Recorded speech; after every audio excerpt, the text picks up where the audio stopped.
Welcome to another episode of The Brand Called You, a podcast and podcast show that brings you leadership lessons, knowledge, experience, and wisdom from thousands of successful individuals from around the world. I'm your host, Ashutosh Garg, and today I'm delighted to welcome a very, very accomplished professional from Bhopal, India, Mr. Abhaya Gupta. Abhay, welcome to the show. Thank you so much. Thank you, Ashutosh. It's great to be with you for this Thank you. podcast. Thank you. Abhay is the co-founder and chief executive officer of Nestofix, and he's worked with several companies before becoming an entrepreneur. So, Abhay, before we start talking about Nestofix and startups, tell me about your own journey. I don't take much time detailing about my journey. It has Mhm. been pretty long, 28, 29 years. So I am from a rustic background. I was born in a village without any electricity. Mhm. I spent my schooling there. Uh, after completing my graduation, I joined a company called Asian Paints, is a frontline salesperson, and I think that changed the uh, perspective in my life Mhm. when I joined the sales. So I joined Asian Paints as a sales officer in Jabalpur, which is part of Madhya Pradesh. After spending 6, 7 years, I moved to Hyderabad. That was the first time I moved to a metro city. Mhm. Uh, in Hyderabad, I was handling the retail sales as a sales supervisor Mhm. in Telangana, part of Unified Andhra Pradesh. After that, I was handling the project sales for Asian Paints, and there was one unique concept that was brainchild of KBS Anand that time, was Asian Paints Home Solutions. We started taking up the turnkey job along with selling the paint. That was Mhm. the core business. Uh, from Hyderabad, I joined a company called ICI Paints, ICI India Limited in Surat, Mhm. to handle South Gujarat business. After spending 2.5 years in Surat, I moved to Delhi. From Delhi, I moved to Delhi again as area sales manager. I moved to Kolkata as a zonal manager to handle Bihar, Jharkhand, Chhattisgarh, Odisha, Nepal, and part of Northeast as a zonal manager. From there, I moved to Punjab for a brief stint. Uh, After that, I joined Whirlpool as a business manager for Gujarat. By end of 2009, Exxon Nobel completed the integration of ICI globally, and they wanted me to join them back. I joined them back as sales head, as senior zonal manager for Gujarat, Madhya Pradesh, and Chhattisgarh. That was the reason I was handling. 2010, I think later part of 2010, uh, this opportunity came up from ExxonMobil. They wanted ExxonMobil being the global paint company. They wanted to bring in all their global sales practices to India. They also wanted to bring in their global sales academy, that was their sales university, to India, and they wanted someone to take it up and someone who come from hardcore sales background. Uh, and normally, Asutosh, people who spend many years in sales, they don't want to leave sales. They don't want to come out of sales. So, but Mhm. I thought this is an opportunity. I jumped for that. Yeah. After that, I joined. So after 2 years, I joined CK Birla Group company as a business excellence head. From CK Birla, I joined Jubilant, and then Okay. Nestofix. Wonderful. So let's talk about Nestofix. Tell me about the venture and what was your motivation to start the venture? Yeah. So motivation, I would tell you about it first. I was renovating my house in Bhopal, and we had to deal with, and I was handling it remotely. I was in Gurgaon. So we had to handle 11, 12 different contractors, and that was a nightmare. Mhm. Uh, it was really, really difficult. Although one of my friends, who is now co-founder of Nestofix, he was taking care of the renovation and all. But yes, that was a nightmare. That was one. Uh, and there was no one-stop solution available in Bhopal city. That Mhm. was one. Secondly, I was traveling in my car. I saw a guy who was uh, going on the road, and he had displayed a board. Plumber चाहिए है तो Mhm. मुझे phone करें. If you need a plumber, call me. I asked him. I stopped him and asked him, how do you get the business? He said, I mean, it depends on my luck. Whenever sometimes I get calls, sometimes I go to some plumbing shops and all, I get it. So that was one motivation. I thought we should be doing something for these blue collar workers. Mhm. That was the motivation, and there is no organized, professionally organized service provider for complete home service under one umbrella in these kind of in smaller cities. Mhm. So this is how we started off. Mm. And So, Nestofix, you give a very wide range of services at home. Um, and this is always a big challenge because, as you said, when you were building your home, you had 8 or 9 contractors or professionals. Now you're handling hundreds, maybe thousands of professionals. How do you ensure quality? yeah. So that is initially that was a challenge. People were not coming to us. So yes, we had to start, and somehow one guy came in, and that was the starting. We have a different team to touch base with the service professionals. Mhm. From day one, Ashutosh, we said we will not be aggregators. We will be curators. Mhm. So as a policy, we handpick the service partners, Mhm. be it a blue collar worker, a plumber, electrician, carpenter, home cleaner, or the big contractors who are construction contractors, or renovation contractor, or carpenter, whatever. Mhm.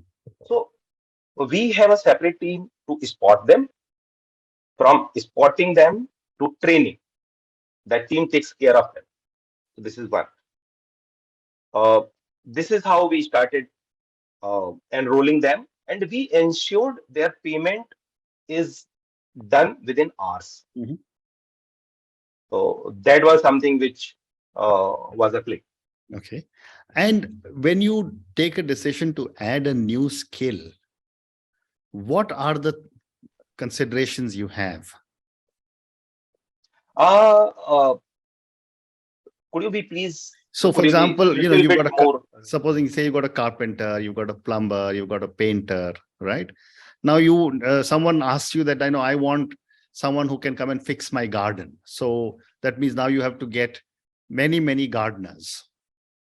How do you decide what new skills to add to your platform Nestofix? Yeah. So yeah, this is very interesting area, and we keep getting these kind of Hmm. calls. Hmm. We first analyze that do we have some contact in that domain? Hmm. If we have, we first meet them. We buy time from the customer. We Hmm. meet the service partners. If we find they believe in our values, they are okay to work with, then we extend that service. Otherwise, we go back to the customer and personally say, I'm very sorry, we are not able to provide this service as of now. Hmm. But yes, we are now trying to find the right service professionals. Hmm. If we are not convinced with the service partners, we do not add new service. Hmm. And adding a new service takes Hmm. time effort. Recently, we have added new construction, but it took 3 months for us. Hmm. So we are not in hurry to add new services Hmm. unless until it gives world-class experience to the customers. Okay. Because we always say we do not sell services, we sell experience. Mhm. So we do not compromise on it. Very interesting. And given the fact that you worked for so many large companies, have you got very clearly defined standard operating procedures? Yeah. And Nestofix is all about SOPs. Mhm. Nestofix is all about the processes. Mm. Right from day one, before the first employee or team member joined Nestofix, we had HRMS in place. Mhm. Oh, my experience, I mean, more than 2.5 decades in different corporates, that has helped me a lot. Mm. We want to give the same experience to our employees, Mhm. and they have to follow processes. We have all the listed processes. They open their app, they find all the processes. So everything is in place. Mm. Before we started operation, most of the things were in place. Mm. Okay. Okay. And when it comes to customer feedback, and when I look at some of the other competitors that you have in the large cities, how do you handle customer feedback and complaints? Most important point. So we have a chief experience officer. One of the founders, she is chief experience officer. So before that, I'll take a minute. So how it Okay. has been divided. There is one guy, Pawan. Pawan is one of the founders. He takes care of all the operations. Hmm. There is Meenakshi. She is another founder. She takes care of. She is chief experience officer. Hmm. That is her job to visit each and every site. Because now we have, as of now, we don't have many sites. Hmm. And she ensures the everything is following the SOP. Customer feedbacks are taken after every milestone. See, Hmm. there are large projects. Large projects has to be split in milestones. Hmm. So after every milestone, we take feedback from the customers. If Mhm. there is any complaint, we fix it there itself.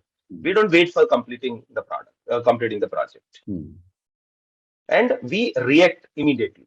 In fact, better the reaction than the proaction we believe in. Hmm. And so complaints are minimal in our Hmm. case. That Okay. is the reason. Yeah. Okay. And one of the things that I have seen with some of your competitors is that the service staff who comes to the house, they also say, take my mobile number and call me directly. How do you Yeah. handle moonlighting? So moonlighting, and here I'm not talking about moonlighting by the team members, by our employees. Yeah. And the service partners, they are not our employees.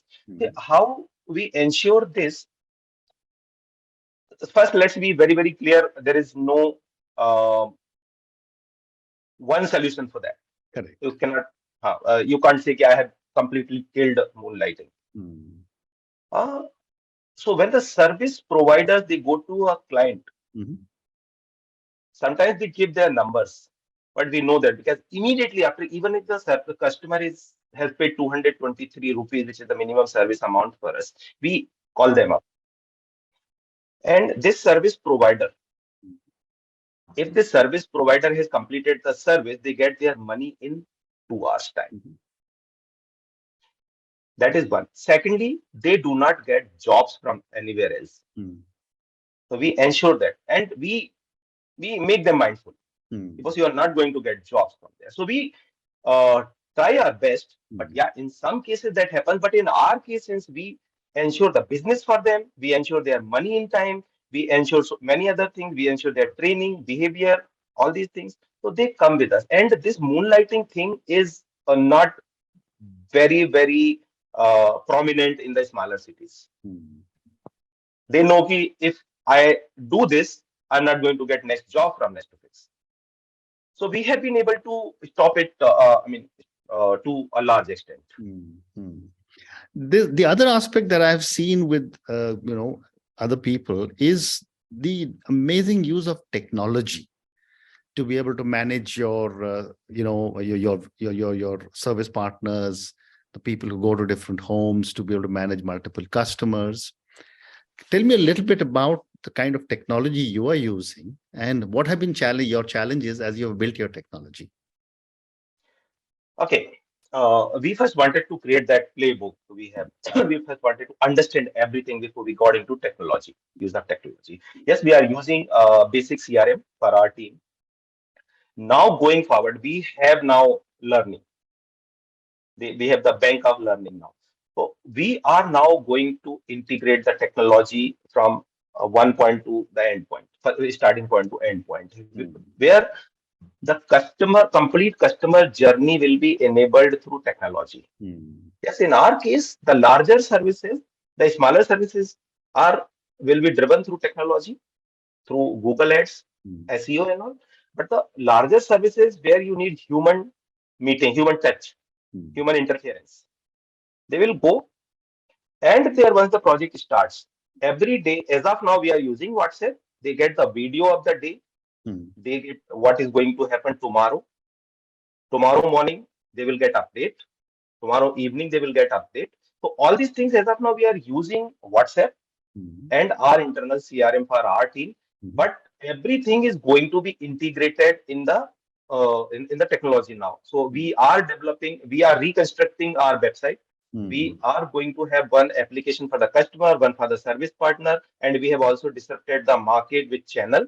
Hmm. So channel will also be giving us the business. So channel app, CRM. So these are the things we are going to have, and everything will be on the same platform.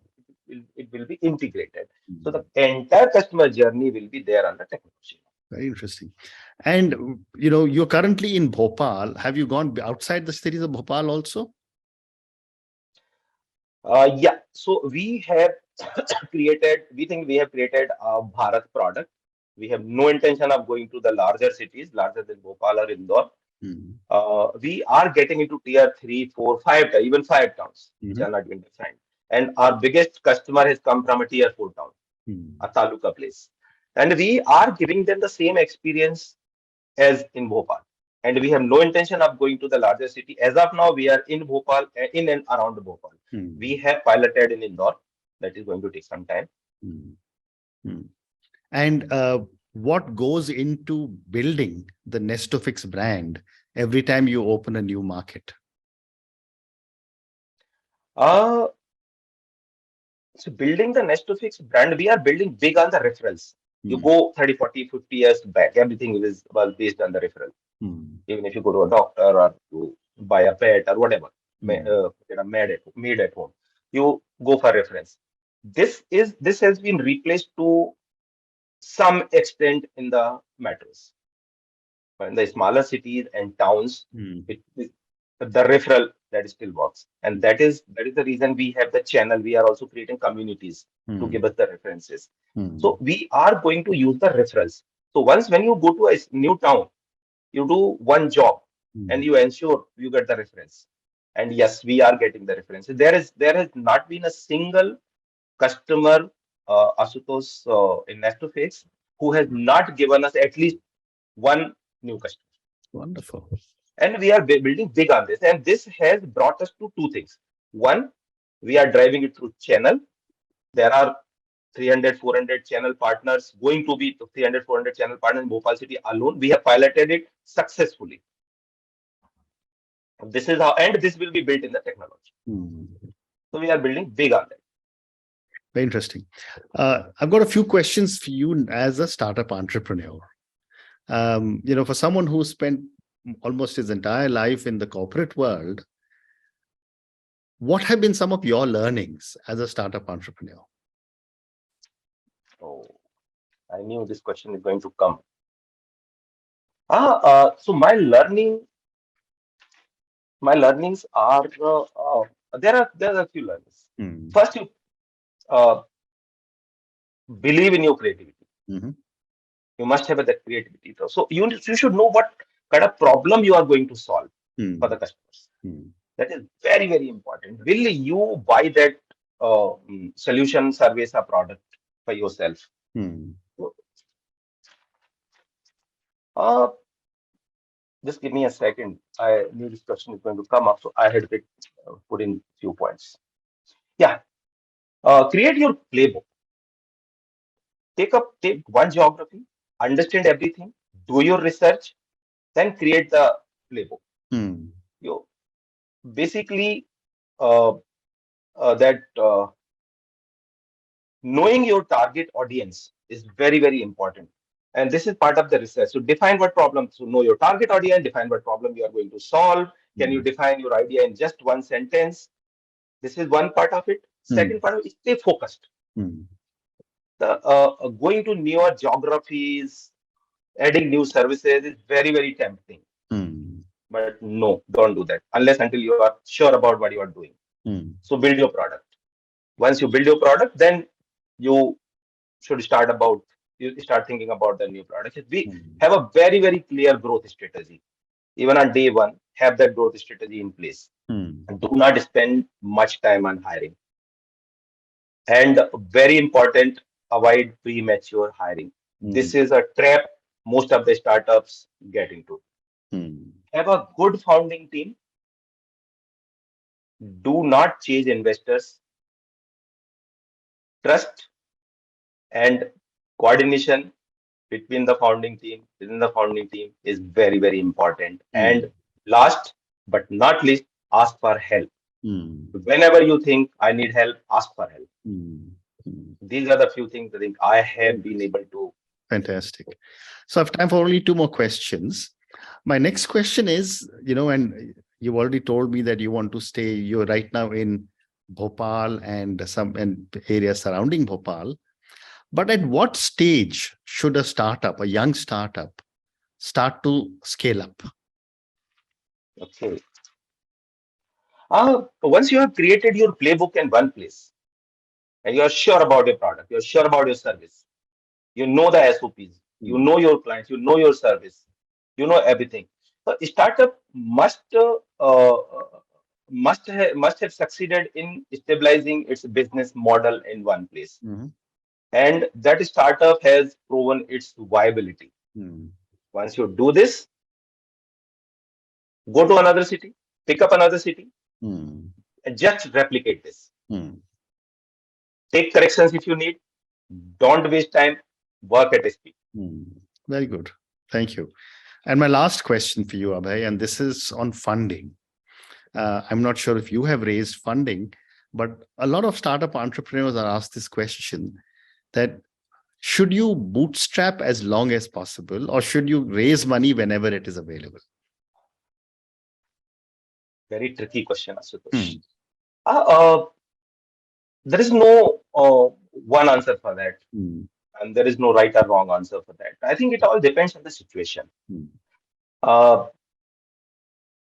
believe we should not be chasing the investors as long as we believe in our product. If I come back to Nestofix, from day one, we have been generating profit. Every single project is a gross profitable project for us. Even after almost 1.5 years of operation, we are able to fund our business expenses from the business only.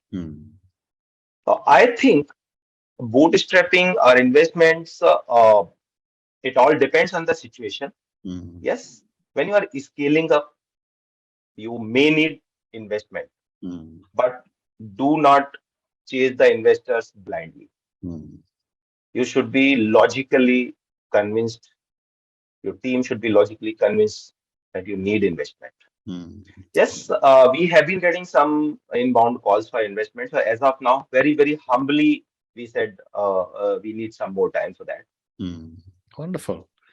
And on that note, Abhay, thank you so much for speaking to me about your journey. Thank you for telling me in so much detail about all the great work you are doing in Nestofix.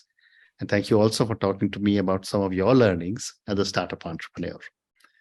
Wish you all the very best. Thank you so much, Asutosh. It has been a great session with you. Thank you. Looking forward to seeing you again. Thank you.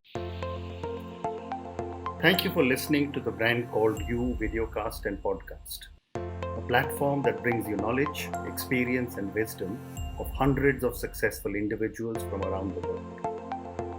Do visit our website www.tbcy.in to watch and listen to the stories of many more individuals. You can also follow us on YouTube, Facebook, Instagram, and Twitter. Just search for the Brand Called You.